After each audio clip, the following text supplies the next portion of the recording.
அத்தியாயம் 21. யாரையும் விடாதீங்க. ஈட்டி, கத்தி, வாள் எல்லாம் ஒவ்வொரு திசையில் பறந்து போய் விழுந்தது. சண்டையிட்டுக் கொண்டிருந்தவர்கள் எல்லாம் இன்னொரு திசையில் பறந்து போய் விழுந்தார்கள். என்ன நடந்தது என்று தெரியவில்லை. தலையில் ஒரு சிலருக்கு காயம் இருந்தாலும் மெல்ல தட்டு தடுமாறி எழுந்து நின்றார்கள். உருத்திரன் கூட கீழே விழுந்து விட்டான். கப்பலின் திடீர் அசைவால் நடுவில் நின்று கொண்டிருந்த மாலா அப்படியே தட்டு தடுமாறி கம்பியில் அடிபட்டு கீழே விழுந்தாள். அவள் தலையில் அடிபட்டு இருந்த போதும் எழுந்து நின்றாள். மற்றவர்கள் கவனித்தார்களா தெரியாது. ஆனால் வசந்தின் ஒவ்வொரு அசைவையும் மாலா கவனித்துக் கொண்டிருந்தாள். அவர்களுடன் சேர்ந்து வசந்த் ஒரு பக்கமாய் தலையில் அடிபட்டு விழுந்து கிடந்தான். அவன் எப்படி கீழே விழுந்தான் என்று தெரியவில்லை. மாலா தர தரவென்று அவனை இழுத்து கொண்டு அந்த இடத்திலிருந்து நகர்ந்து கீழே வந்தாள். இவ்வளவு கலவரத்திலும் சண்டையை நிறுத்தவில்லை. இருபக்க கப்பலில் உள்ளவர்களும் மீண்டும் சண்டையிட துவங்கினார்கள். ஒருத்தனை விடாம கொன்னு குவிங்கடா! உருத்திரன் ஆட்கள் ஆக்ரோஷமாக ஒடிய நாட்களை தாக்கி அவர்களை கொன்று கொண்டிருக்க, இன்னொரு பக்கம் ஒடிய நாட்கள் உருத்திரன் ஆட்களை கொன்று குவித்தார்கள். இப்படி அவர்களையும் அறியாமல் அந்த திடீர் அசைவினால் கப்பல் மெல்ல மெல்ல நகர்ந்து தீவை நெருங்கிவிட்டது. இருபக்க கப்பலிலும் இருந்தவர்கள் தீவிரமாக சண்டையிட்டுக் கொண்டிருந்ததால் கப்பல் தீவை நெருங்கிவிட்டதை உணர மறந்து விட்டார்கள். அந்த தீவிற்கென்று சில மர்மங்கள் இருக்கிறது. அதில் ஒன்று, அந்த தீவை நெருங்கும் யாராக இருந்தாலும் மனதில் எந்த வஞ்சகமும் இல்லாமல் யாரையும் வீழ்த்த வேண்டும் என்ற எண்ணம் இல்லாமல் இருக்க வேண்டும். மற்றவர்களை வீழ்த்திவிட்டு பெரிய ஆளாக வேண்டும் என்று எண்ணினால் அவர்களுக்கு இந்த தீவு தரும் பரிசு மரணம் மட்டுமே. அந்த மர்மம் அறியாமல் இரு பக்கமும் சண்டையிட்டுக் கொண்டிருந்தார்கள்.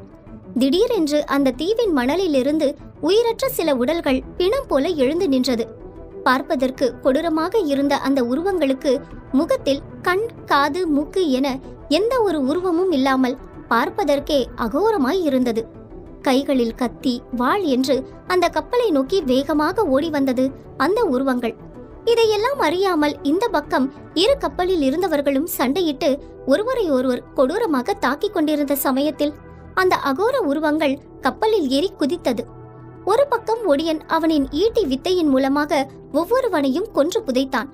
இன்னொரு பக்கம் உருத்திரன் அவனின் மாய வித்தையின் மூலமாக மற்றவர்களை கொன்று புதைத்துக் கொண்டிருந்தான். திடீரென்று கப்பலுக்குள் வந்த அந்த அகோர உருவங்கள் அங்கிருந்த அனைவரையும் சற்றும் யோசிக்காமல் வெட்டி வீழ்த்தி கொண்டிருந்தது.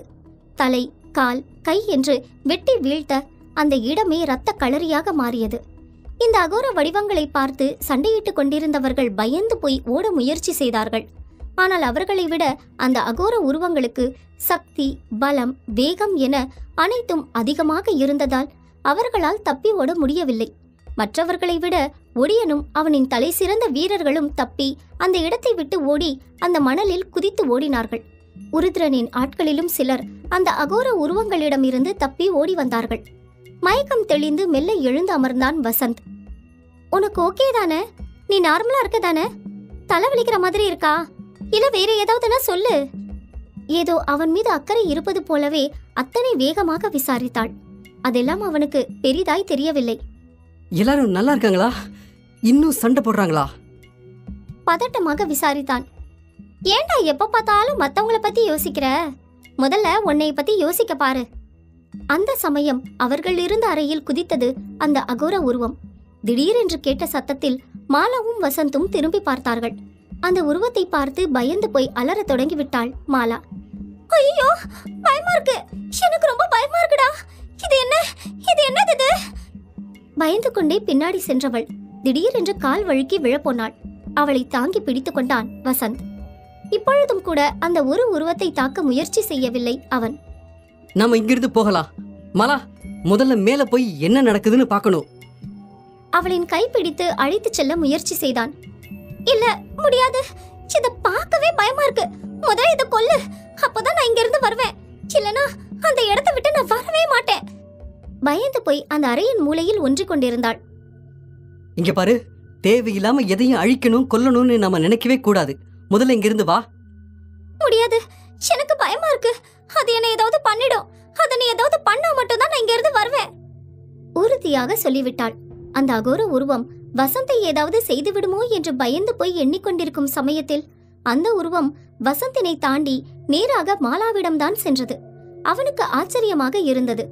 தான் அருகில் இருக்கும் பொழுது ஏன் தன்னை தாண்டி அவளிடம் செல்ல வேண்டும் என்று யோசித்தான். ஐயோ, எனக்கு பயமா இருக்கு. அது என்ன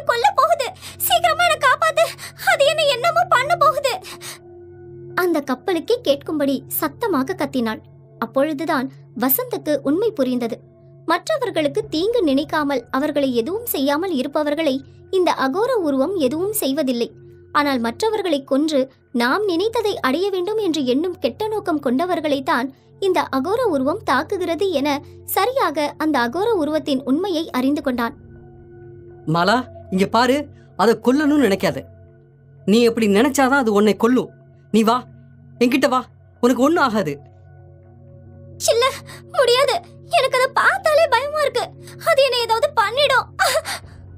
பயந்து போய் கத்த துவங்கி விட்டாள். அவளை என்ன செய்வது என்றே தெரியவில்லை. இவளிடம் இப்படி சொன்னால் சரியாக வராது. உடனே பக்கத்தில் இருந்த வாளை எடுத்து அந்த அகோர உருவத்திடம் போராடினான். அப்பொழுதும் அந்த அகோர உருவத்தை தாக்க முயற்சி செய்யவில்லை. மாலா, முதல்ல இங்கிருந்து தப்பிச்சு போ, சத்தமாக கத்தினாள். நீ வராம நான் மட்டும் எப்படி போக முடியும்? நல்லவள் போல நடித்தாள். நான் வந்துருவேன், என்ன நம்பு. முதல்ல நீ இங்கிருந்து போ. இது உன்னைத்தான் கொல்ல பாக்குது. அது என்ன எதுவும் பண்ணாது, போ. சத்தமாக கத்தினான். மாலாவும் இப்பொழுது அவளுடைய உயிர்தான் முக்கியம் என்பதனால் அந்த இடத்திலிருந்து தப்பித்து அந்த தீவை நோக்கி ஓடினாள். அவன் விட்டதும் அந்த அகோர உருவம் அவன் சொன்னது போல வசந்தினை எதுவும் செய்யவில்லை. உடனே அவனை விட்டு அங்கிருந்து ஓடியது. வசந்த் அந்த இடத்தை விட்டு ஓடினான். அவன் அங்கிருந்து வெளியே சென்று பார்க்கும் பொழுது கிட்டத்தட்ட அந்த கப்பலில் இருந்த முக்கால்வாசி பேர் செத்து மடிந்து இருந்தார்கள்.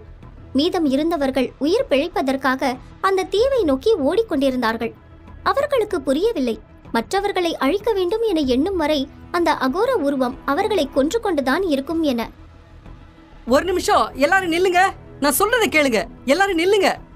சத்தம் போட்டு கத்தினான். அவன் சத்தம் கேட்டதும் மீதம் இருந்தவர்கள் பயந்தபடி திரும்பி பார்த்தார்கள். நீங்க எல்லாரும் மத்தவங்களை அழிக்கணும்னு நினைக்கிறதுனாலதான் அந்த அகோர உருவம் எல்லாரையும் கொல்லுது. தயவு செஞ்சு அந்த மாதிரி நினைக்காதீங்க. எல்லாரும் ஒத்துமையா இருங்க. அப்பதான் அந்த உருவம் நம்ம யாரையும் எதுவும் பண்ணாது. என்ன நம்புங்க. அவர்களுக்கு நம்பிக்கை இல்லை. இருந்தபோதும் அந்த கூட்டத்தில் இருந்த ஒடியன் அவன் சொன்னதை நம்பினான். ஓடிக்கொண்டிருந்தவன் வசந்திடம் திரும்பி வந்தான். நீ சொல்றத நான் நம்புறேன். தலைவரே, என்ன பண்றீங்க? அவன் ஏதோ சின்ன பையன் மாதிரி இருக்கான். அவன் சொல்றத நம்பி நம்ம எல்லாரும் உயிரையும் காவு கொடுக்க பாக்குறீங்களா? வேண்டாம், நம்ம எல்லாரும் தப்பிச்சு ஓடிடுவோம். அதுதான் சரியா இருக்கும். இல்ல, என்ன நம்புங்க. அவன் சொல்றதுதான் சரி. நம்ம எல்லாரும் ஒத்துமையா இருக்கிறதா இப்ப நமக்கு பாதுகாப்பு. இனிமே நம்ம யாரையும் கொல்லக்கூடாது. நம்ம எல்லாரும் ஒன்னா சேர்ந்து செயல்படலாம். ஒடியன் தன் குரலை உயர்த்தி கூறிக்கொண்டிருந்தான். அத்தியாயம் 22. தாமதம் ஆயிடுச்சு. உருத்திரனுக்கு இதில் விருப்பமில்லை. அவனுடைய நோக்கம் ஒன்று மட்டும்தான். அந்த அணையா தீ அவனுக்கு மட்டும் கிடைக்க வேண்டும். இதில் யாருக்கும் பங்கு தர அவன் சற்றும் விரும்பவில்லை. இருந்தபோதும் வசந்த் சொல்வதை வைத்து பார்க்கும் பொழுது ஒருவேளை இப்படியும் இருக்குமோ என்பதனால் வேறு வழியில்லாமல் வசந்த் பக்கம் வந்து நின்றான் உருத்திரன். வசந்த் சொன்னது போலவே இவர்கள் யாரும் சண்டையிட்டுக் கொள்ளாமல் இருந்ததும் அந்த அகோர உருவம் இவர்கள் யாரையும் கொல்லாமல் அங்கிருந்து மறைந்து சென்றது. அப்போ இவ்வளவு நேரமா நம்ம சண்டை போட்டதுனாலதான் அந்த உருவம் நம்ம ஆட்கள் எல்லாரையும் கொன்னுச்சா? அதிர்ச்சியாகத்தான் இருந்தது. உருத்திரனுக்கும் அப்பொழுதுதான் ஞாபகம் வந்தது. அந்த தீவுக்கென்று சில சட்ட திட்டங்கள் உள்ளது, மாய சக்திகள் உள்ளது. ஆமா, இந்த அகோர உருவம் இதுக்காகத்தான் ஏவப்பட்டதுன்னு உனக்கு எப்படி தெரியும்? அத பத்தி பேசுறதுக்கு இப்ப நேரம் இல்ல. ஏற்கனவே ரொம்ப தாமதமாயிடுச்சு. சரி, நீங்க எதுக்காக இந்த தீவுக்கு வந்திருக்கீங்க? வசந்த் கேட்க ஒடியன் சற்று அமைதியாக இருந்தான். உங்ககிட்ட தான் கேக்குறேன். நம்ம முதல்ல ஒளிவு மறைவு இல்லாம நம்ம எதுக்காக இங்க வந்திருக்கோம்னு தெரிஞ்சாதான் மேற்கொண்டு என்ன பண்ணலான்னு நம்ம முடிவு பண்ண முடியும். இதுக்கு மேலே நம்ம சண்டை போடுறதுனால எந்த பலனும் இல்ல. நம்ம பக்கம் இருக்க ஆட்களோட உயிர் வீணா போறதுதான் மிச்சம். ஒடியனும் உருத்திரனும் ஒருவர் முகத்தை ஒருவர் பார்த்து கொண்டார்கள். என்ன பாக்குறீங்க? பதில் சொல்லுங்க. எதுக்காக நீங்க இங்க வந்திருக்கீங்க? இந்த தீவுல புதையல் இருக்குன்னு நாங்க கேள்விப்பட்டிருக்கோம். பல தலைமுறைகளா அந்த புதையலை எடுக்க எத்தனையோ முயற்சி பண்ணியிருக்காங்க. ஆனா இதுவரைக்கும் இந்த தீவுல இருக்கிற புதையலை எடுக்க வந்தவங்க உயிரோடு திரும்பி வரவே இல்லை. அவங்க என்ன ஆனாங்கன்னு கூட எங்களுக்கு தெரியாது. இந்த தீவுல புதையல் இருக்கா? ஏற்கனவே கேள்விப்பட்டிருந்தாலும் ஆச்சரியமாக கேட்டான் வசந்த்.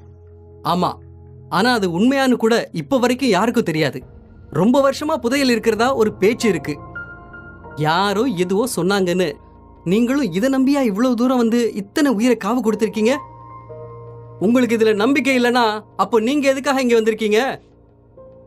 வசந்த் அவர்கள் எதற்காக வந்திருக்கிறான் என்ற விஷயத்தை சொன்னான். அப்போ எந்த நம்பிக்கையும் இல்லாம நீங்களும் ஏதோ ஒரு நம்பிக்கையில தானே வந்திருக்கீங்க. உங்க நம்பிக்கையை நான் கெடுக்க மாட்டேன். அதே மாதிரி ஏன் நம்பிக்கையை நீங்க கெடுக்க கூடாது. ஒடியன் சொல்ல வசந்த் யோசித்தான். சரி, நீங்க சொல்றதா சரி. நீங்க வேற நோக்கத்துக்காக வந்திருக்கீங்க, நான் வேற நோக்கத்துக்காக வந்திருக்கேன். 2 பேரும் சண்டை போட்டுக்க கூடாது. உருத்திரன் எதுவும் பேசாமல் மௌனமாக இருந்தான். நீங்க ஏன் அமைதியா இருக்கீங்க? உங்களுக்கு ஓகே தானே? நம்ம 2 பேரும் சண்டை போட்டுக்க வேணாம். உங்களுக்கும் சம்மதம்னா உங்க ஆளுங்க கிட்ட சொல்லிருங்க. அவ சொல்றது சரிதான். இந்த தீவுல புதையல் இருக்கிறதா நானும் கேள்விப்பட்டிருக்கேன். ஏன் நம்ம எல்லாரும் ஒத்துமையா இருந்து ஒன்னா செயல்படக்கூடாது? நமக்கு வேண்டியது கிடைச்சதும் நம்ம எல்லாரும் தனித்தனியா பிரிஞ்சு போயிடலாம். உருத்திரன் சொல்வதும் மற்றவர்களுக்கு சரியாகத்தான் பட்டது. அதற்கு ஒடியன், இவ்வளவு தூரம் ரத்தம் தெறிக்க சண்டை போட்டிருக்கோம்.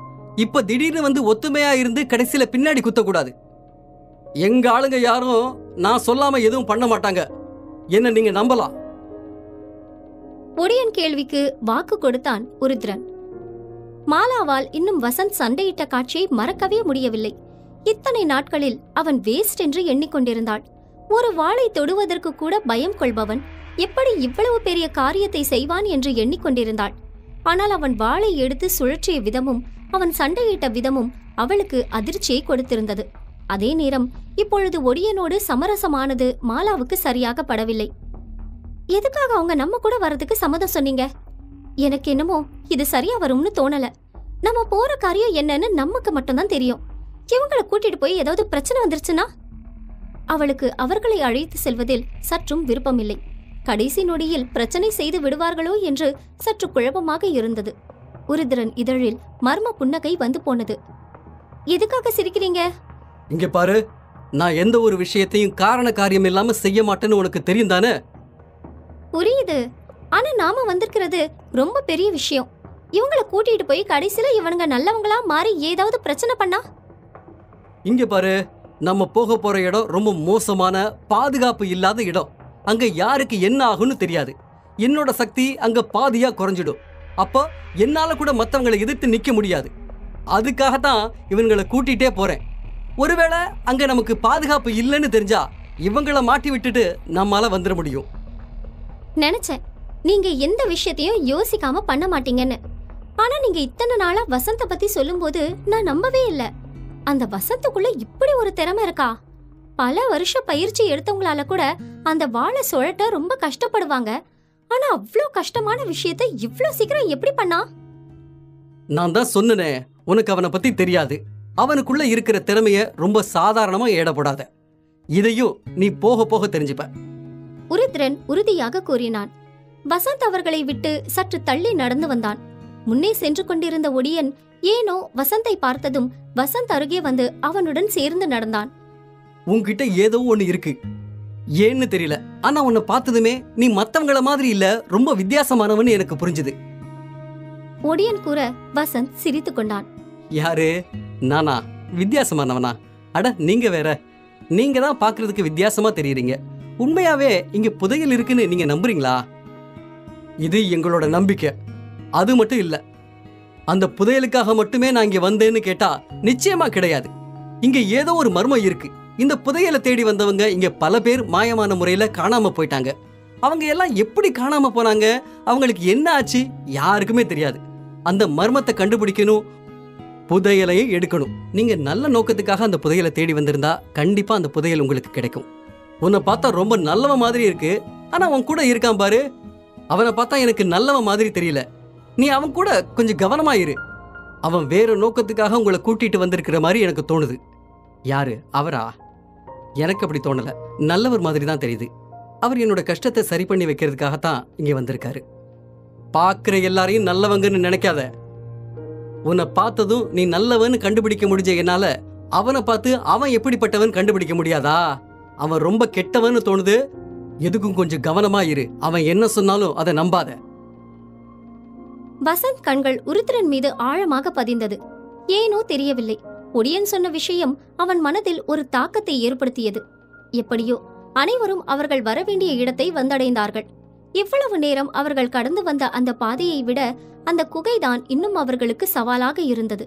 அந்த குகைக்குள் செல்ல செல்ல ஒவ்வொரு இடத்திலும் பல தடங்கள் இருந்தது. ஒவ்வொரு இடத்திலும் அவர்கள் பார்த்து பார்த்துதான் கடந்து வருவது போல் வடிவமைக்கப்பட்டிருந்தது. இதெல்லாம் பார்க்கும்போது என்ன நினைக்கிறீங்க? இதெல்லாம் யாரும் எடுக்க கூடாதுங்கிறதுக்காக தான் இப்படி ரெடி பண்ணிருக்காங்களா? ஒடியன் சிரித்து கொண்டான். எந்த ஒரு விஷயமும் ரொம்ப சீக்கிரமா கிடைச்சிட்டா அதோட மதிப்பு நமக்கு தெரியாது. கொஞ்சம் கஷ்டப்படுறதும் அவசியம் தானே. எப்படியோ பல தடங்களை தாண்டி அந்த குகையின் கருவறையை நோக்கி பயணம் செய்தார்கள். வசந்தும் ஒடியனும் ஒன்றாய் நீண்ட நேரமாக பேசிக் கொண்டிருப்பதை கவனித்துக் கொண்டிருந்தான் உருத்திரன். அவர்கள் சிரித்து பேசுவது அவனுக்கு எரிச்சலை கொடுத்தது. இதுக்கு மேல உன் முகத்துல சிரிப்பே இருக்காது. இன்னும் கொஞ்ச நேரத்துல இங்கிருந்து உன்னோட ஓட்டம் தொடங்க போகுது. எனக்காக உன்னை அடிமையா பயன்படுத்த தானே இவ்வளவு தூரம் கஷ்டப்பட்டு உன்னை இங்க கூட்டிட்டு வந்திருக்கேன்.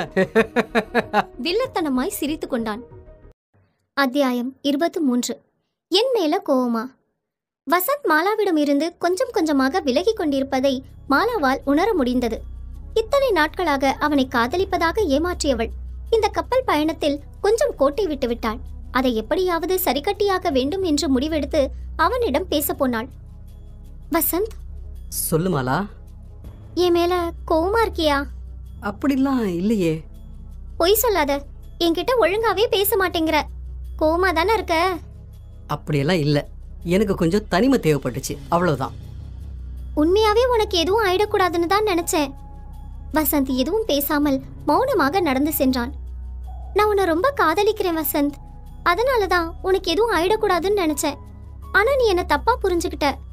ஆமா, நீ அதை எப்படி பண்ண? எத? அதுதான் அந்த வாள். அதை எப்படி நீ அவ்வளோ ஈஸியா சொல்லிட்டுன?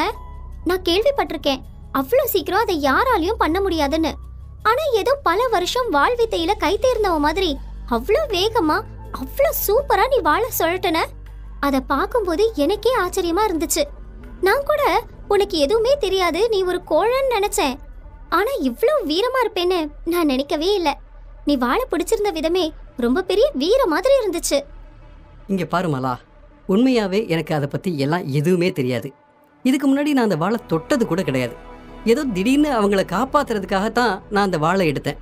மற்றபடி நீ சொல்ற மாதிரி எல்லாம் எதுவும் கிடையாது. ஆனா இவ்வளோ சீக்கிரம் இதெல்லாம் பண்ணவே முடியாதே. மறுபடியும் சொல்ற மாலா, நீ என்ன சந்தேகப்படுறதுனால சொல்லல, சொல்லணும்னு தோணுது, அதனால சொல்றேன். உண்மையாவே எனக்கு இதெல்லாம் ரொம்ப புதுசு. சரி வசந்த், அதை விடு. நீ எதுக்கும் கவலைப்படாத. இன்னும் கொஞ்ச நேரம்தான், எல்லாமே முடிஞ்சிரும். அதுக்கப்புறம் நீயும் நானும் மட்டும் ஒரு சந்தோஷமான வாழ்க்கை, ரொம்ப தூரமா யாருக்கும் தெரியாம அமைதியான வாழ்க்கை வாழ போறோம். உனக்கும் எனக்கும் அழகான குழந்தை, அப்படியே நம்மளை சுத்தி இயற்கையா நம்ம ஒரு நிம்மதியான வாழ்க்கை வாழணும். அவன் கைகளை இறுக்கி பிடித்து கொண்டாள். இதழ்களில் புன்னகையுடன் வசந்த் அவள் கைகளை பிடிக்க போன சமயத்தில், அவளை நம்பாதே. நீ உண்மை என நினைக்கும் அனைத்தும் மாயை. நீ மாயை என்று நினைக்கும் அனைத்தும் உண்மை. மீண்டும் அதே குரல் அவன் காதுகளை வந்தடைந்தது. இந்த குரலுக்கு சொந்தக்காரி யாரு? ஏன் ஒவ்வொரு முறையும் நான் மாலாவை நெருங்கி செல்லும் போது என்னை இப்படி தொந்தரவு செய்து? ஒண்ணுமே புரியலையே. அவனுக்கு ஒன்றும் புரியவில்லை. குழப்பமாக இருந்தது. அவர்கள் கடந்து செல்லும் பாதையில் ஒவ்வொரு இடத்திலும் இருந்த தடங்களை பத்திரமாக கடந்து வந்தார்கள். அந்த கருவறையை நெருங்கி வரும்பொழுது ஒரு நீளமான குறுகிய பாலம் இருந்தது. அந்த பாலத்தை கடந்து செல்ல வேண்டும் எனில் ஒவ்வொருத்தராக, அதுவும் பார்த்து பார்த்துதான் நடக்க வேண்டும். மொத்தமாக நடந்தால் அந்த பாலம் இடிந்து விழுந்துவிடும். அது போன்ற நிலையில்தான் கட்டமைத்திருந்தார்கள். இங்க பாருங்க, எல்லாரும் ஒன்னா போனா கண்டிப்பா நம்ம பாதாளத்துக்கு தான் போகணும். அதனால ஒவ்வொருத்தரா போகலாம். முதலில் உருத்திரன் அந்த பாலத்தில் மெல்ல மெல்ல நடந்து சென்றான். அந்த பாலத்தில் இருந்த ஒவ்வொரு அடியும் வித்தியாசமாக இல்லை. அவன் நடக்க நடக்க சில பாலங்கள் உடைந்து விழுந்தன. அதனால் திரும்பி வந்து விட்டான். அவனுடைய மாயசக்திகளை வைத்து அதை சரி செய்யலாம் என்று முயற்சித்தாலும் அங்கு அவனுடைய மாயசக்தி அவன் கட்டுப்பாட்டுக்கு கீழ் இருக்கவில்லை. சற்று குறைவாகத்தான் இருந்தது. அவனுக்கு உயிர் பயம் வந்தது. அனைத்து முடிவதற்கு முன்பே உயிர் போய்விடுமோ என்று தயங்கி மீண்டும் திரும்பி வந்தான்.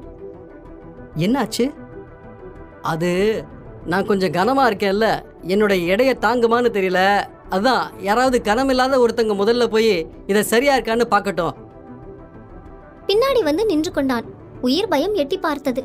உடைய நாள் ஒருவன் முதலில் மெல்ல நடந்து சென்றான். கிட்டத்தட்ட பாதையை தாண்டி விட்டான். ஆனால் திடீரென்று அடுத்த அடி எடுத்து வைக்கும் பொழுது அப்படியே கீழே விழுந்தான் அவன். இதை கண்ட அனைவர் முகத்திலும் அதிர்ச்சி பிறந்தது. அடுத்ததாக அந்த பாலத்தில் நடந்து செல்லவே பயம் கொண்டார்கள். நம்ம எல்லாரும் அங்க போக முடியாது. நம்மள சிலர் மட்டும்தான் இந்த பாலத்தை கடக்க முடியும். அதுவும் ஒவ்வொருத்தரா தான் கடந்து போகணும். எல்லாரும் போனா கண்டிப்பா அந்த பாலம் இடிஞ்சு விழுந்துரும். வசந்த் சொல்வதும் அவர்களுக்கு சரியாகத்தான் பட்டது. சரி, நீங்க சொல்ற மாதிரியே பண்ணிடலாம். கூட்டத்திலிருந்து ஒருவன் கூற, முதலில் செல்வதற்கு கூட தைரியமானவர்கள் அங்கே இல்லை. பயந்து பின்னே சென்று விட்டார்கள். ஒடியன், வசந்த் மட்டும்தான் அந்த பாலத்தில் நடந்து செல்ல தயாராக இருந்தார்கள். முதலில் ஒடியன் தான் அந்த பாலத்தில் நடந்து சென்றான். சில இடங்களில் சறுக்கல்கள் இருந்தது. ஆனாலும் எப்படியோ கடந்து சென்று விட்டான். அடுத்ததாக வசந்த் சென்றான். அவனைத் தொடர்ந்து உருத்திரன், அதற்கு பின்பு இன்னும் சிலர். அவ்வளவுதான். அந்த பாலத்தை கடந்து எப்படியோ வந்துவிட்டார்கள். அந்த குகையின் கருவறையை நெருங்குவதற்குள் இத்தனை தடங்கள் என்றால், இன்னும் அந்த கருவறைக்குள் சென்றால் எத்தனை தடங்கள் இருக்குமோ? ஒவ்வொருவரும் பயம் கொண்டார்கள். உருத்திரன் பயமே அவனுடைய முழு சக்தியையும் அவனால் இந்த இடத்தில் பயன்படுத்த முடியவில்லை என்பதுதான். உங்களுக்கு என்னாச்சு? ஏன் உங்களோட சக்தியை பயன்படுத்த முடியல? மாலா சந்தேகமாக கேட்டாள். எனக்கே தெரியல. இங்க என் சக்தியை என்னால முழுசா உபயோகப்படுத்த முடியல. ஏதோ ஒண்ணு என்னை கட்டுப்படுத்துது. பின்ன எப்படி நம்மளால அந்த அழியா தீய அடைய முடியும்னு நினைக்கிறீங்க? அதுக்காகத்தானே நம்ம வசந்த கூட்டிட்டு வந்திருக்கோம். இதையெல்லாம் அவனே பாத்துக்குவான். ஆனா முதல்ல அதுக்கு முன்னாடி அந்த மந்திரவாள் வேணுமே. மந்திரவாளா? அது எதுக்கு? அந்த மந்திரவாள் இருந்தாதான் அந்த உருவத்தை அழிச்சு அணையா தீயை எடுத்துட்டு வர முடியும். அதுவும் அந்த வாள் எங்க இருக்குன்னு இதுவரைக்கும் யாருமே பார்த்தது கிடையாதான். அப்ப எந்த நம்பிக்கையில அதை எடுக்க முடியும்னு நினைக்கிறீங்க? இவ்வளவு தூரம் வந்துட்டோம், அதையும் எடுக்க முடியுங்கிற நம்பிக்கையில தான். அந்த மந்திரவாளை எடுக்கிறதுக்கு எனக்கு சில நேரம் தேவைப்படும். அது வரைக்கும் யாரும் என்ன தொந்தரவு செய்யாம பாத்துக்கிட்டா மட்டும் போதும். அந்த மந்திரவாளை எடுக்க முடியும். இவ்ளோ மந்திரம் தெரிஞ்ச உங்களாலேயே இது முடியாதப்போ வசந்தால எப்படி இது முடியும்னு நினைக்கிறீங்க? கொஞ்ச நேரத்துக்கு முன்னாடி அவனை பார்த்து ஆச்சரியப்பட்டதானே? அப்புறம் என்ன சந்தேகம் உனக்கு? அவனால கண்டிப்பா முடியும். நான் சொல்லும் போது நம்ம பிளான் படி நடந்துக்கிட்டாவே போதும். கண்டிப்பா அவன் உனக்காக என்ன ரிஸ்க் வேணும்னாலும் எடுக்க தயாரா இருப்பான். அது சரி, ஆனா அவனுக்கு என் மேல நம்பிக்கை குறைஞ்சு போச்சுன்னு தோணுது. அத பத்தி நீ கவலைப்பட வேண்டாம். அவன் உன் இடத்துல வேற யார இருந்தாலும் கண்டிப்பா அதை பண்ணுவான். நீன்னு இல்ல, இந்த இடத்துல வேற யாரா இருந்தாலும் அவன் போவான். நான் சொன்னதை மட்டும் செய்யி. நம்ம பிளான் படி எல்லாம் கரெக்டா நடக்கணும். உருத்திரனும் மாலாவும் திட்டம் தீட்டிக் கொண்டிருக்க, இது எதையும் அறியாமல் முன்னே சென்று கொண்டிருந்தான் வசந்த். நான் சொன்ன மாதிரியே இங்க இந்த தடங்கள் இருக்கு பாரு. கண்டிப்பா ஏதோ ஒரு பெரிய சக்தி ஒண்ணு இருக்குன்னு எனக்கு தோணுது. அந்த மந்திரவாதியால எல்லாமே முடியும்னு சொன்ன. ஆனா ஏன் அவனால இங்க அவனோட மந்திரத்தை உபயோகப்படுத்த முடியல? அப்ப ஏதோ அவனை தடுக்குதுன்னு நினைக்கிறியா? வசந்திற்கு புரியவில்லை. எனக்கு ஒன்னும் புரியல. ஆனா நீ சொல்ற மாதிரி இங்க வேற ஏதோ ஒரு சக்தி இருக்குன்னு மட்டும் எனக்கு புரியுது. இவ்வளவு தூரம் தடங்கல் பண்ணது அந்த கருவறைக்குள்ள நம்மள போக விடுமா என்ன? என்ன நடந்தாலும் சரி, அந்த மந்திரவாதி கிட்ட ரொம்ப கவனமா இரு. அவன் உன் மேல இவ்வளவு நம்பிக்கை வச்சிருக்கான்னா கண்டிப்பா அவன் வேற எதுக்கோ உன்னை பயன்படுத்த போறான்னு எனக்கு சந்தேகமா இருக்கு. அப்படியெல்லாம் எதுவும் இருக்காது. என்னதான் வசந்த் உருத்திரன் மீது நம்பிக்கை வைத்திருந்தாலும் ஒடியனுக்கு அந்த நம்பிக்கை இல்லை. ஏனோ தெரியவில்லை. உருத்திரன் பார்வையும் அவன் நடந்து கொள்ளும் விதமும் தவறாகத்தான் தெரிந்தது. அதே நேரம் உருத்திரன் கத்தும் சத்தம் கேட்டு இருவரும் பின்னே திரும்பி பார்த்தார்கள். அங்கு அவன் பக்கத்தில் மயக்கம் போட்டு கிடந்தாள் மாலா. என்னாச்சு? பதறிக்கொண்டு ஓடி சென்றான் வசந்த். வசந்த், என்ன ஆச்சுன்னு தெரியல. ஏதோ வித்தியாசமான ஒரு புகை வந்துச்சு. அத முகந்ததால மயக்கம் போட்டு விழுந்துட்டா. பதட்டமாக இருப்பது போலவே நடித்தான் உருத்திரன். அவன் பேசிய விதத்தில் ஒடியனுக்கு நம்பிக்கை இல்லை. ஆனால் வசந்த் மாலா மயக்கம் போட்டு விழுந்ததும் பதறிவிட்டான். இப்ப என்ன பண்றது? இவளை எப்படி காப்பாத்துறது? ஏதாவது ஒரு வழி சொல்லுங்க. அவளை கைகளில் ஏந்தி கொண்டான் பதற்றத்துடன். அதுக்கு ஒரே ஒரு வழி மட்டும்தான் இருக்கு. ஆனா அது உன்னால செய்ய முடியுமான்னு தெரியல. உருத்திரன் சொன்ன விதமே இதில் ஏதோ ஒரு பெரிய சிக்கல் இருக்கிறது என்பதை ஒடியன் மிகச் சரியாக உணர்ந்து கொண்டான். அத்தியாயம் 24. நல்ல ஆத்மா. மாலாவின் நிலைமை வசந்தை பயத்திற்கு கொண்டு சென்றது. நீங்க என்ன சொன்னாலும் நான் செய்ய தயாரா இருக்கேன். என்ன பண்ணணும்னு சொல்லுங்க. வசந்த், எதுவா இருந்தாலும் யோசிச்சு சொல்லு. எனக்கு என்னவோ இதுல ஏதோ பெரிய ரிஸ்க் இருக்குன்னு தோணுது. ஒடியன் சொன்னதை கேட்டு உருத்திரன் ஒடியனை முறைத்தான். எதுவா இருந்தாலும் பரவாயில்ல ஒடியன். நான் மாலாவுக்காக எதையும் செய்ய தயாரா இருக்கேன். மந்திரவாதி, நீங்க சொல்லுங்க. என்ன பண்ணணும்னு சொல்லுங்க. எதுவா இருந்தாலும் நான் செய்வேன். நீ மாலா மேல எவ்வளவு அன்பு வச்சிருக்கேன்னு எனக்கு புரியுது வசந்த். ஆனா ஒரு விஷயம் புரிஞ்சுக்கோ, நீ பண்ண போற விஷயம் சாதாரண விஷயம் கிடையாது. அதுல உன் உயிர் போனாலும் ஆச்சரியப்படுறதுக்கு இல்ல. என்ன ஆனாலும் பரவாயில்ல, அவ என்ன நம்பி வந்திருக்கா. அவ உயிரை நான் தான் காப்பாத்தணும்.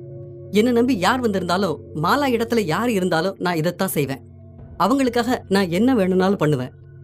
அவனிடம் இருந்த உறுதிதான் உருத்திரன் பலத்தை இன்னும் அதிகப்படுத்தியது. சரி, அப்ப நான் சொல்றத கேளு. நீ இந்த கருவறைக்குள்ள போகணும். இதுக்குள்ள ஒரு அணையா தீ இருக்கும், அதை எடுத்துட்டு வரணும். அதுவும் அதுக்குள்ள ஒரு ஆத்மா இருக்கும். அந்த ஆத்மாவை அழிச்சா மட்டும்தான் அந்த அணையா தீயை எடுத்துட்டு வர முடியும். இப்போ நம்ம மாலாவை காப்பாத்தணும்னா அந்த அணையா தீயால மட்டும்தான் முடியும். அணையா தீயா? என்ன சொல்றீங்க? வசந்திற்கு புரியவில்லை. இங்க இருக்கிற தீய சக்தி தான் மாலாவை கட்டுப்படுத்தி வச்சிருக்கு. அவ சரியாகணும்னா அந்த கெட்ட சக்தியை அழிக்கணும். அந்த ஆத்மாவை அழிச்சாதான் மாலாவை காப்பாத்த முடியும். அந்த ஆத்மா கருவறைக்குள்ளதான் இருக்கு. இந்த இடத்தில் இடை புகுந்தான் ஒடியன். அப்படின்னா நீங்களே உள்ள போக வேண்டியது தானே? உங்களாலதான் எல்லாத்தையும் பண்ண முடியுமே. அதுவும் நீங்க மந்திரவாதி வேற. உங்களால ரொம்ப ஈஸியா அந்த அணையா தீயை எடுத்துட்டு வந்துட முடியுமே. எதற்காக இந்த வசந்த அனுப்பணும்? மிகவும் சரியாக கேட்டான். இவன் வேறு இடையூறாக இருப்பதாய் உணர்ந்தான் உருத்திரன். என்னால அதுக்குள்ள போக முடியாது. அதுதான் ஏன் போக முடியாதுன்னு கேக்குறேன். ஏன்னா மந்திர சக்தி தெரிஞ்சவங்களால அதுக்குள்ள போக முடியாது. அது என்ன உள்ள வரவும் விடாது. ஒரு சாதாரண சாமானியனால மட்டும்தான் அதுக்குள்ள போக முடியும். ஓ அப்படியா? அப்படின்னா நான் உள்ள போறேன். நான் மந்திரவாதி கிடையாதே, ஒரு சாதாரண சாமானியன் தானே. அப்படி கிடையாது. இதுவரைக்கும் எந்த ஒரு உயிரையும் கொல்லாத ஒரு நல்ல ஆத்மாவால மட்டும்தான் அந்த கருவறைக்குள்ள போக முடியும். நீயும் பல பேரை கொன்னு குவிச்சிருக்க, அதே மாதிரிதான் நானும். நாம 2 பேரும் அதுக்குள்ள போகவே முடியாது. வசந்த் அப்படி கிடையாது. அவன் நல்ல குணம் கொண்டவன், இதுவரைக்கும் எந்த உயிரையும் கொல்லாதவன். அவனால மட்டும்தான் அதுக்குள்ள போக முடியும். எனக்கு என்னவோ நீங்க வேணும்னே தான் வசந்த பிளான் பண்ணி இங்க கூட்டிட்டு வந்த மாதிரி தோணுது. இது உண்மையா என்ன? சந்தேகமாய் பார்த்தான். ஒடியன் ஒவ்வொரு விஷயத்திலும் தலையிட்டு காரியத்தை கெடுப்பதாய் உணர்ந்தான் உருத்திரன். ஒடியன் சும்மா இருங்க. அவர் சொல்றதுல நிச்சயமா ஏதோ ஒரு விஷயம் இருக்கும். இவ்வளவு தூரம் எடுத்து சொல்றாருன்னா நாம செஞ்சுதான் பார்க்கலாமே. ஒருத்தியோட உயிர் ஊசலாடிக்கிட்டு இருக்கு. இந்த சமயத்துல நாம வாக்குவாதம் பண்றது சரியா இருக்காது. அப்போ வசந்த், நான் சொல்றத நல்லா கவனிச்சு கேட்டுக்கோ. உள்ள ஒரு ஆத்மா இருக்கும். அந்த ஆத்மா எப்படியாவது உன்னை திசை திருப்பும் முயற்சி பண்ணும். ஆனா அது என்ன சொன்னாலும் நீ காதுல வாங்கிக்கவே கூடாது. அது ஏதேதோ போய் சொல்லி உன்னோட சிந்தனையை மழுங்கெடுக்க முயற்சி பண்ணும். அது என்ன சொன்னாலும் உன்னோட குறிக்கோள் அந்த ஆத்மாவுக்கு மேலே இருக்கிற அந்த அணையா தீயை எடுத்துட்டு வர்றதா மட்டும்தான் இருக்கணும். முக்கியமான விஷயம், அந்த ஆத்மாவை நான் எடுத்து கொடுக்கிற மந்திரவாளை வச்சு நீ அழிக்கணும். ஒரு நிமிஷம், அந்த ஆத்மா ரொம்ப அபார சக்தி கொண்டதுன்னு சொல்றீங்க. ஆனா வசந்த் ஒரு சாமானியன். அந்த ஆத்மாவால வசந்துக்கு ஏதாவது ஆயிடுச்சுன்னா என்ன பண்றது? நான் தான் ஏற்கனவே சொல்லிட்டேனே, அங்க என்ன வேணாலும் நடக்கலாம். ஆனா ஒரு நல்ல சக்திய அந்த அபார சக்தியால அவ்வளவு சீக்கிரத்துல அழிக்க முடியாது. அப்போ அந்த சக்தி வசந்த எதுவும் பண்ணாதுன்னு சொல்றீங்களா? நிச்சயம் அது பண்ண முயற்சி பண்ணும். ஆனா அவ்வளவு சீக்கிரம் வசந்த அதால எதுவும் பண்ண முடியாது. அது வசந்தோட கவனத்தை திசை திருப்பத்தான் முயற்சி பண்ணும். அதுக்கு தான் சொல்றேன், அது என்ன பேசினாலும் அதை காதுல வாங்கிக்கவே கூடாது. அது ஏதோ சொல்லி உன் மனசை திசை திருப்பும். உன்னோட நோக்கம் அந்த மந்திரவாளை வச்சு அந்த ஆத்மாவை அழிச்சு அந்த அணையாத்தியை எடுக்கிறதா மட்டும்தான் இருக்கணும். வசந்த் மௌனமாக யோசித்தான். அவனுக்கு எப்பொழுதும் அவன் உயிர் மீது பயம் கிடையாது. எப்பொழுதாவது போக போகிற உயிர்தான். அது ஒரு நல்ல விஷயத்திற்காக போகட்டும் என்று எண்ணிக்கொள்வான். மாலா அவனை நம்பி வந்தவள். அவனுடைய கஷ்டத்தை தீர்த்து வைப்பதற்காக இத்தனை தூரம் தன்னுடன் பயணம் செய்து வந்திருக்கிறாள். அவளை காப்பாற்ற வேண்டும். ஒடியனுக்கு ஏதோ ஒன்று தவறாகப்பட்டது. ஒடியன் வசந்த் கைப்பிடித்து அழைத்துச் சென்றான். உருத்திரன் கோபமாக திரும்பிக் கொண்டான். இவனை கூட்டிட்டு வந்திருக்கவே கூடாது. மாலா சொன்ன மாதிரி இவனை ஏதாவது செஞ்சிருக்கணும். இல்லனா வர்ற வழியிலே இவனை நிறுத்தி இருக்கணும். நான் தான் தப்பு பண்ணிட்டேன். இவன் உதவியா இருப்பான்னு நினைச்சு கூட்டிட்டு வந்தது தப்பா போயிடுச்சு. இப்போ எனக்கே துரோகம் பண்ணிட்டு இருக்கான். உருத்திரன் இப்படி நினைத்து கொண்டிருக்க அங்கு, என்னாச்சு ஒடியன்? எதுக்கு தனியா கூட்டிட்டு வந்த? நீ என்ன பண்ண போறன்னு யோசிச்சுதான் பண்றியா? ஏன், என்னாச்சு? இங்க பாரு, அவன் சொல்றத வச்சு பார்க்கும்போது அந்த கருவறைக்குள்ள போறது சரியா வரும்னு எனக்கு தோணல. நீ எதுக்கு இவ்வளவு சந்தேகப்படுற? சந்தேகப்படல வசந்த். அவன் சொல்ற மாதிரி நீ நல்லவன். ஆனா அவன் சொல்றத வச்சு பார்க்கும்போது அதுக்குள்ள வேற ஏதோ இருக்கிற மாதிரி எனக்கு தோணுது. அவன் முதல்ல இருந்தே உன்னை இங்க கொண்டு வர்றதுக்கு பல முயற்சி பண்ணான்.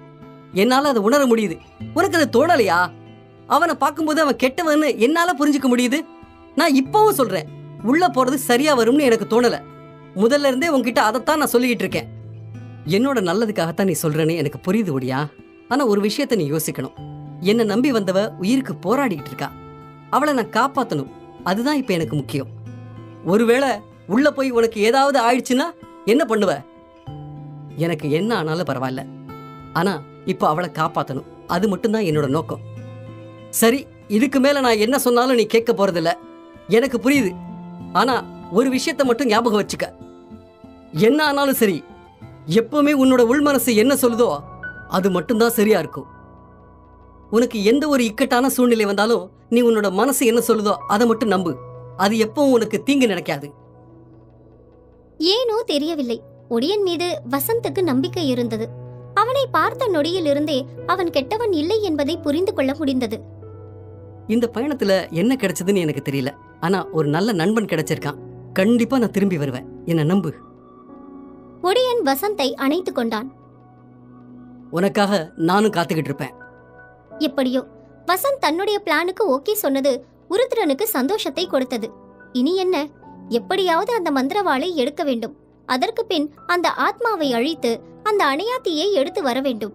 அதற்கு பின் அவனையும் அழிக்க வேண்டும். இதுதான் அவனுடைய ஒட்டுமொத்த பிளானாக இருந்தது.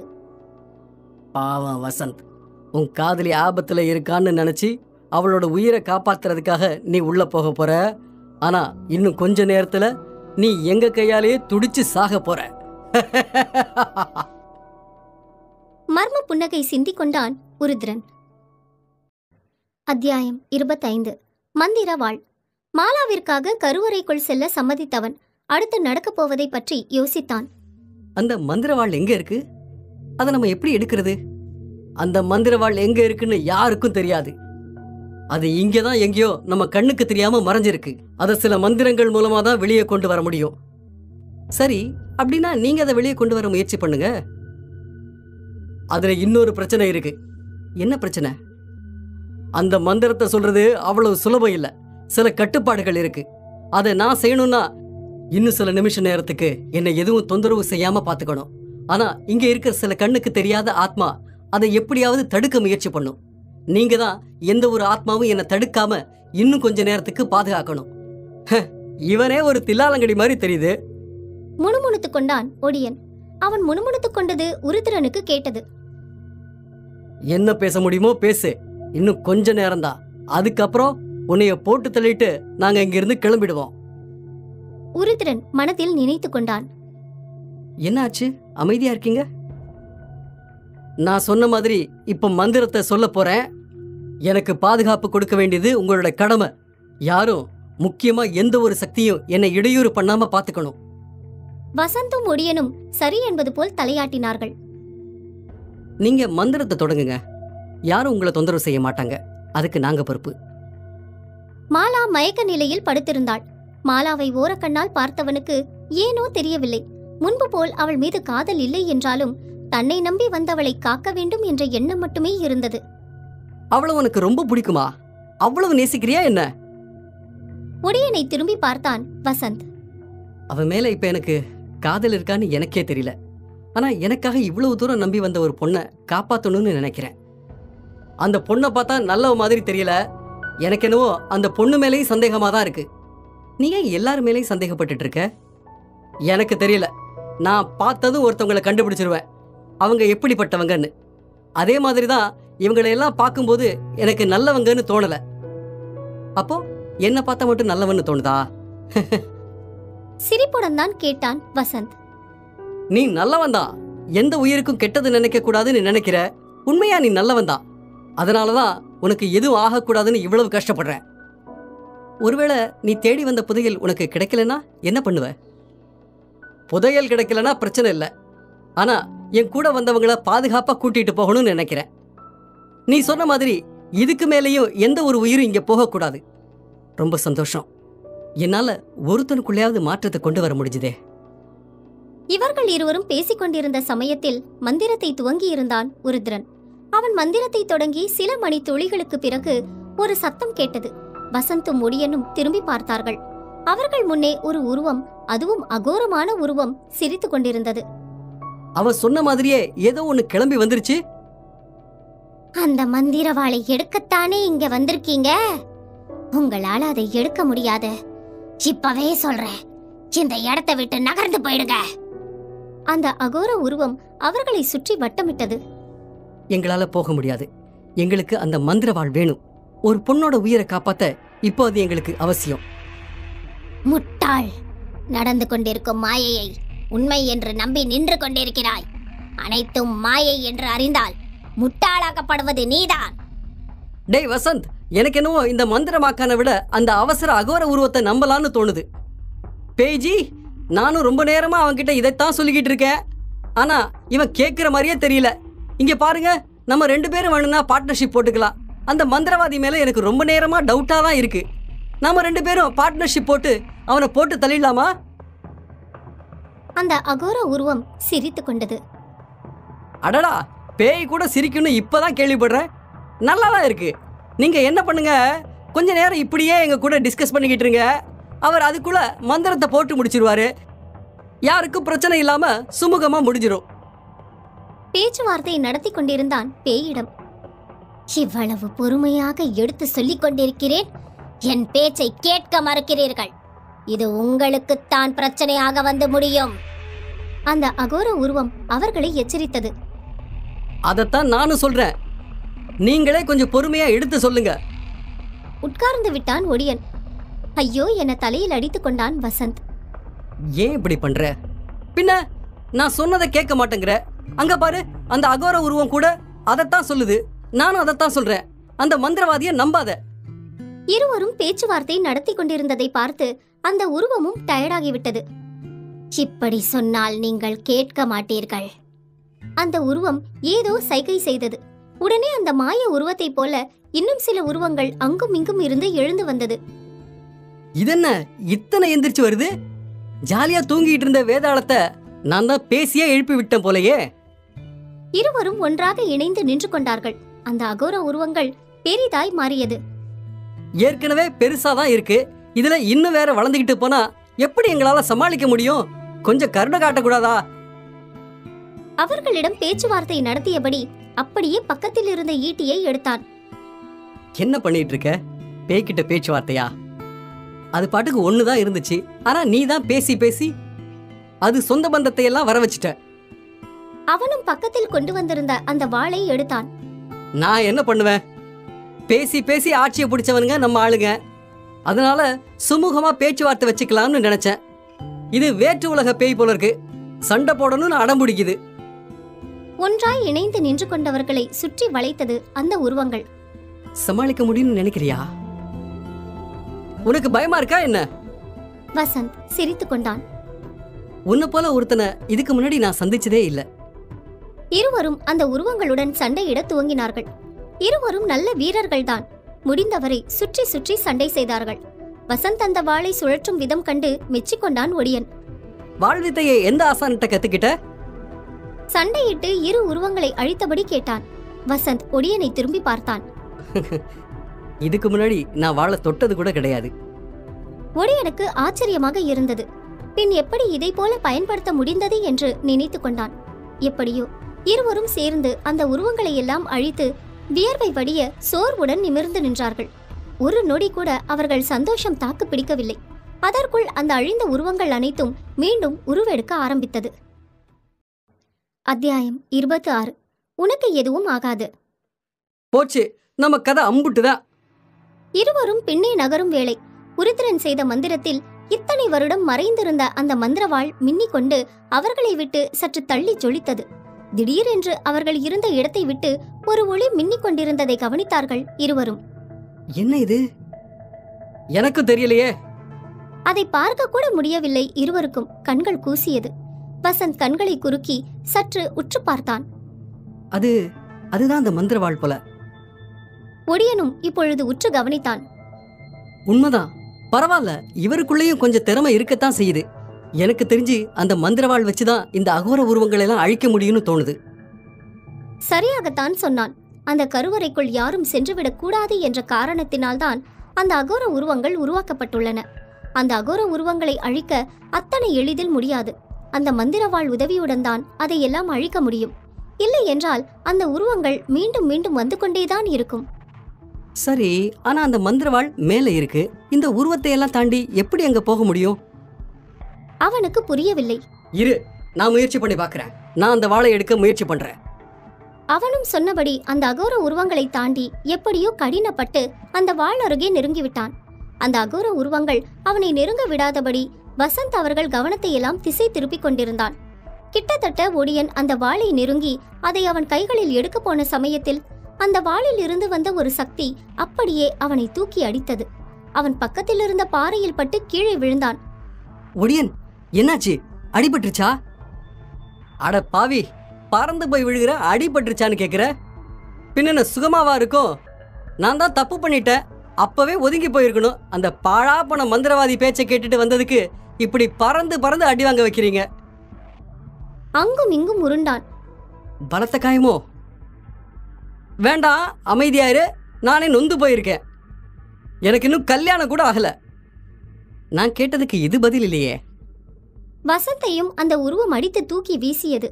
அவனும் பாறையில் விழுந்து அங்கும் இங்கும் புரண்டான். இப்ப எப்படி இருக்கு? நக்கலாக கேட்டான் ஒடியன். நக்கலா இருக்கா? பின்ன எனக்கும் அப்படிதானே இருக்கும். அந்த வாளை என்னால தொட முடியல. என்னமோ சுருன்னு இருந்துச்சு. வசந்த் யோசித்துக் கொண்டிருக்கும் சமயத்தில் மீண்டும் அந்த குரல் கேட்டது. என்னவனே, அது உம்முடையது. உனக்கு மட்டுமே சொந்தமானது. உன்னை தவிர அதில் யாரும் கை வைக்க இயலாது. உரிமைப்பட்டவனுக்கு மட்டும் அந்த வாள் அடிபணிந்து செல்லும். எடுத்து வா. என்னாச்சு? நான் அந்த வாளை எடுக்க போறேன். வேணா, அதை தொட முடியல. உனக்கும் ஏதாவது ஆகிரும். என்னாலேயே தாங்க முடியலையே, நீ எப்படி அதை தாங்குவ? வேணா, நான் சொல்றதை கேளு. எவ்வளவோ சொல்லி பார்த்தான். இருந்த போதும் வசந்த் மனது அந்த மாய குரலை நம்பியது. இல்ல, என்னால் அதை எடுக்க முடியும்னு தோணுது. இந்த முறை நீ அந்த உருவங்களை எல்லாம் திசை திருப்பு. நான் போய் எப்படியாவது அந்த வாளை எடுக்க முயற்சி பண்றேன். அவன் வார்த்தைகளில் இருந்த உறுதி அவனை அசைத்து பார்த்தது. சரி, கொஞ்சம் இரு. நான் இந்த பக்கமா எப்படியாவது அந்த உருவத்தை திசை திருப்புறேன். அப்ப நீ அந்த பக்கமா போ. தட்டு தடுமாறி எழுந்து நின்றான்.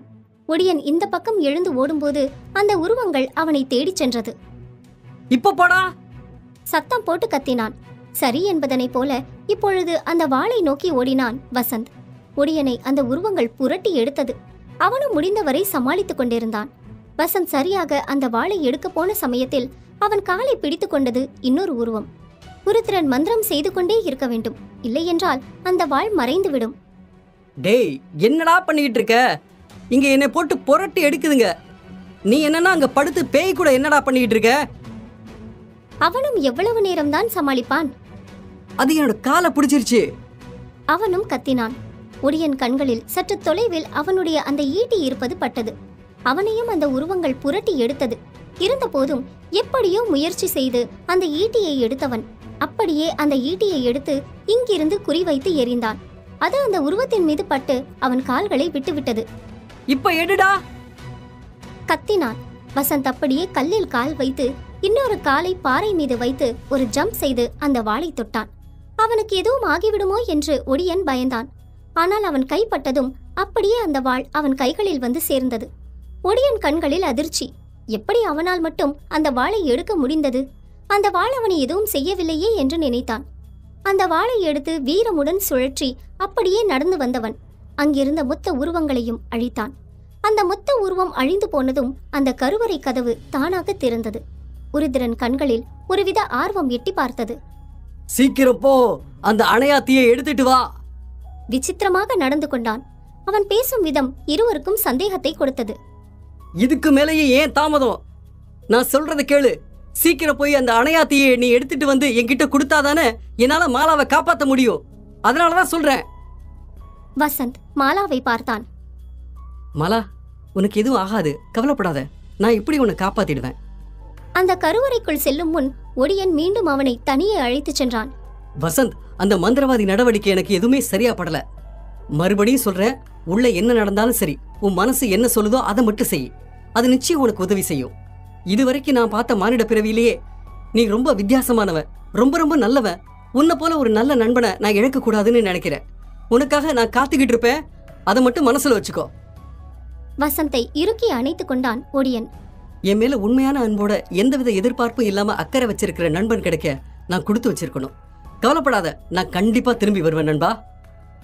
வசந்த் உறுதியுடன் அந்த கருவறைக்குள் சென்றான். வசந்த் அந்த கருவறைக்குள் சென்று சில நிமிடங்களுக்கு பிறகு மீண்டும் திரும்பி வந்தான், அந்த அணையா தீயை கையில் எடுத்துக்கொண்டு. இவ்வளவு நேரம் அதற்காகத்தான் உருத்திரன் காத்திருந்தான். உருத்திரன் கண்கள் அந்த அணையா தீயை கண்டதும் கண்களில் ஆர்வம் மின்னியது. உருத்திரன் அந்த அணையா தீயை அவன் கைகளில் வாங்கிக் கொண்டான். இப்பொழுது உருத்திரன் கைகளுக்கு அந்த அணையா தீ கிடைத்தது. இதற்குத்தான் இத்தனை வருஷமா காத்துக்கிட்டு இருந்தேன்.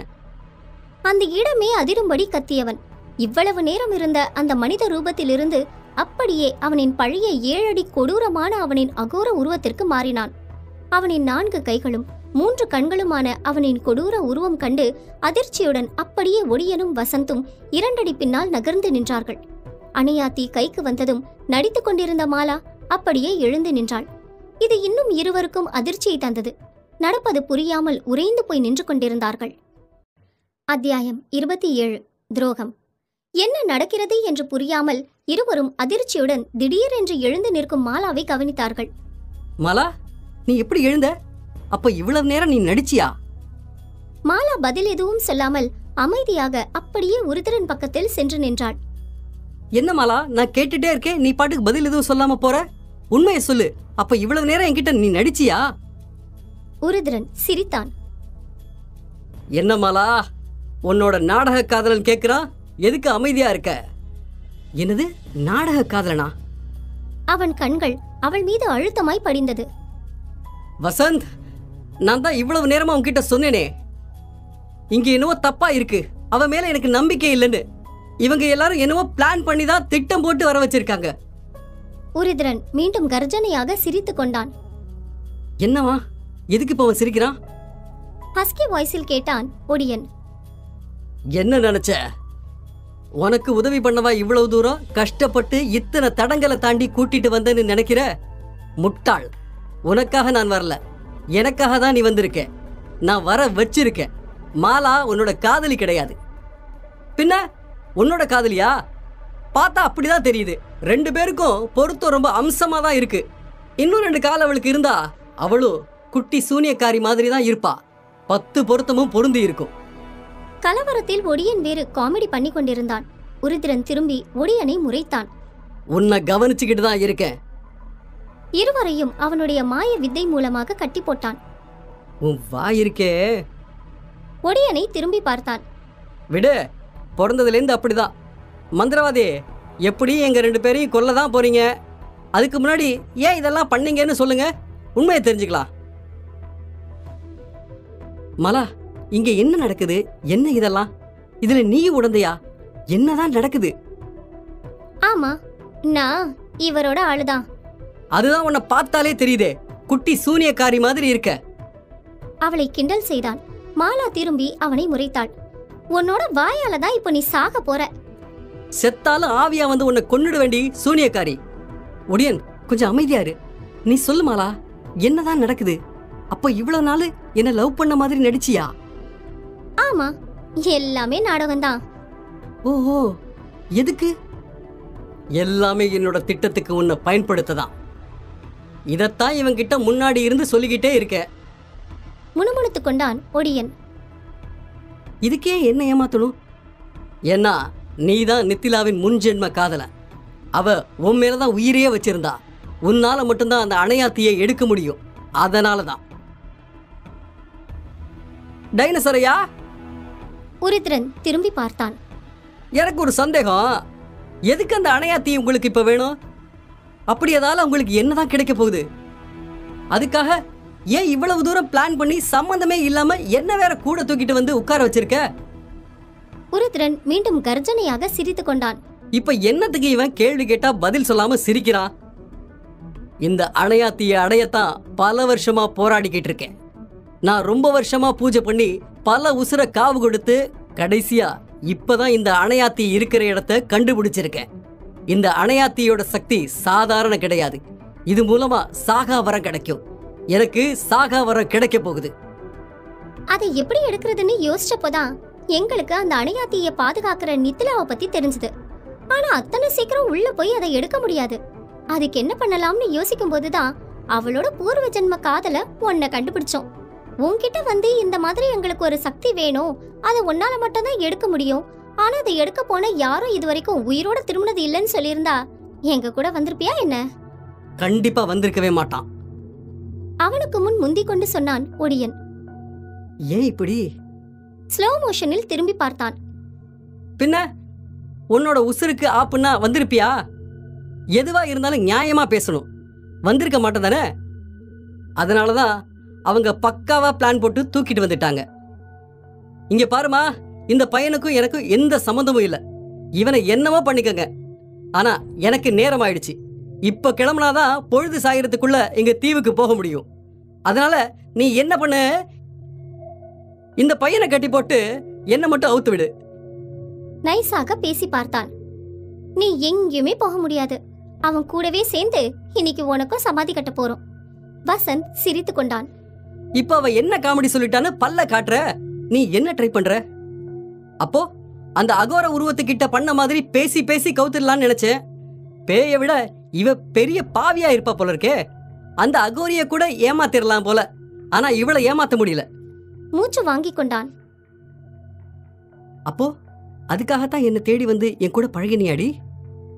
ஆமா, அது மட்டும் இல்ல, உன் அண்ணனுக்கு நடந்த விபத்துன்னு எல்லாமே எங்க ஏற்பாடுதான். மாய மந்திரத்தை நம்பாத உன் மனசுல ஒரு பயத்தை உருவாக்கி உன்னை எங்க திட்டத்துக்கு செயல்படுத்தணும்னு நினைச்சோம். நாங்க நினைச்ச மாதிரியே தான் நடந்துச்சு. நீயும் ஏமாந்து எங்க கூட வந்த. எல்லாமே நாங்க நினைச்சபடி நடந்து முடிஞ்சிருச்சு. அப்படியே அவள் டோன் மாறி இருந்தது. இதற்கு முன்பு வரைக்கும் இனிக்க இனிக்க பேசியவள் இப்பொழுது முற்றிலும் மாற்றி பேசினாள். என் கூட ரொம்ப வருஷம் வாழணும், உலகத்தை சுத்தி பார்க்கணும், அதுவும் கையை இறுக்கமா விடாம பிடிச்சுக்கிட்டு செத்து போகணும், இதெல்லாம் சொன்னியே, இதெல்லாம் பொய்யா? சோகமாய் கேட்டான். மாலா முகத்தை சுளித்துக் கொண்டாள். எவன்டா இவன்? அவ சொன்னதுல ஒண்ணு மட்டும்தான் உண்மை, செத்து போறது. ஆனா அவ உன் கூட வரமாட்டா. உன்னை மேல அனுப்பி வைக்க போறதே அவதான். வீண் பேச்சு தேவையில்லை. இன்னும் கொஞ்ச நேரத்துல எனக்கு அழியா வர கிடைக்க போகுது. அதுக்கப்புறம் எந்த ஒரு கொம்பனாலையும் நான் அழிக்கவே முடியாது.